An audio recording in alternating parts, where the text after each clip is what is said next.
marquer les pas. 1, 2, anciens combattants, Mundasukele. Laissons l'artiste et parlons des anciens combattants ivoiriens. Pour eux, le 7 août est un moment particulier. C'est le temps du souvenir. Ils ont en mémoire leur participation à la lutte pour la liberté des pays africains. Je suis un ancien combattant de la classe 12 janvier 1952. Pendant ce temps, la guerre d'Indochine chauffait et tous nous sommes partis ensemble. Je suis le seul qui a été engagé volontaire. Je suis engagé dans l'armée française en 1955.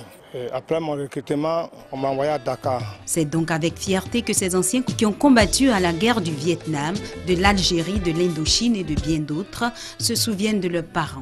Des parents communément appelés anciens combattants parce que présents sur le théâtre des hostilités des deux guerres mondiales. Tous ont accueilli la bonne nouvelle du 7 août 1960.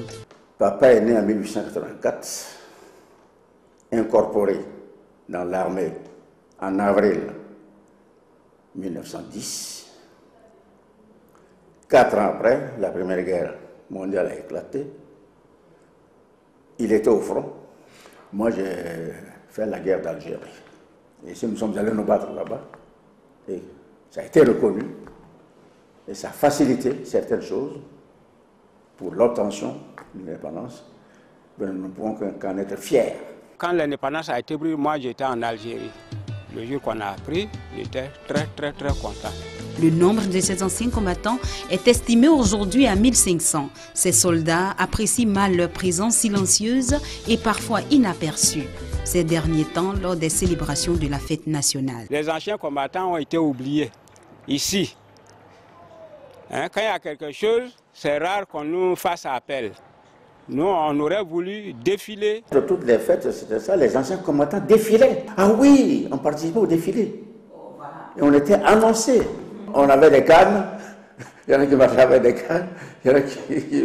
Voilà. Mais quand on passait devant la tribune, on était très applaudis, les anciens combattants, avec toutes nos décorations, le machin.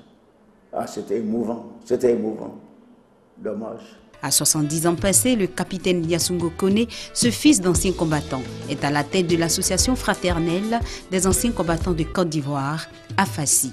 La création de cette association, depuis le 1er octobre 1946, répond à 2 soucis majeurs. Créer un espace de retrouvailles et partager les peines des uns et des autres.